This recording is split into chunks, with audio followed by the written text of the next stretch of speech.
Définir la durée de la transition militaire en cours depuis juillet 2023 et les principes fondamentaux auxquels elle doit se soumettre à l'avenir, tels sont entre autres objectifs visés par les présentes assises dites Refondation nationale qui enregistrent la participation de plus de 600 représentants de diverses souches socio-professionnelles appelés à poser les jalons pour un Niger fort, juste et prospère. Dans chaque parole prononcée et dans chaque acte posé, vous devez avoir à l'esprit les sacrifices consentis par notre peuple et ses attentes légitimes dans un nouveau départ, afin que cette fois, nous posions véritablement les bases inébranlables d'un avenir meilleur, de stabilité politique et de progrès économique et social pour tous.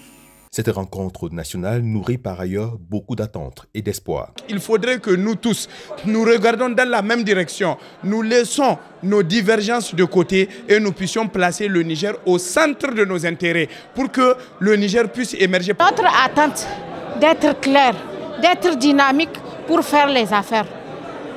Nous sommes tous dignes du pays, donc on fait des bons travaux pour le pays. Vraiment, c'est des choses très importantes pour laquelle nous attendons beaucoup des membres de ce comité-là pour produire quelque chose de potable et qui va rassembler surtout tous les Nigériens dans leur ensemble.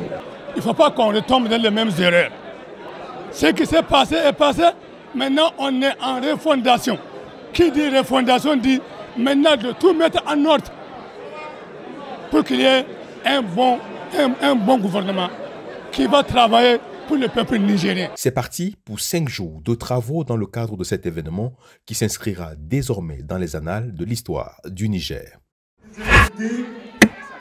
Donc, nous demandons aux membres... Vous devez avoir à l'esprit les sacrifices consentis par notre peuple